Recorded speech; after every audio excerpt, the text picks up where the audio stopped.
Want to set up a vocal shortcut on iOS 18? It's a simple way to automate tasks and control your device with just your voice. This makes it easier to perform actions without searching through apps or settings. In this guide, I'll show you how to do it step by step. Open Settings on your iPhone. Scroll down, tap Accessibility, scroll down, and tap Vocal Shortcut. Tap Set up Vocal Shortcuts. Then tap Continue. Now select your action. Scroll down. Here, I'll select a camera. Now enter a phrase that you want to speak to take the action. Here, I'll add words like open camera.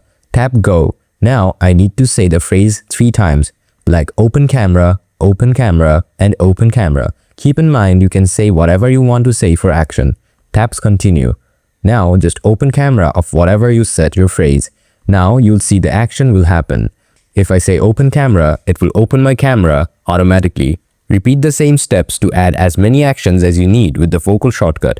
This way, you can easily set up vocal shortcuts on iOS 18 and make tasks even more convenient using your voice. If you're still facing issues, check your settings or update to the latest iOS version.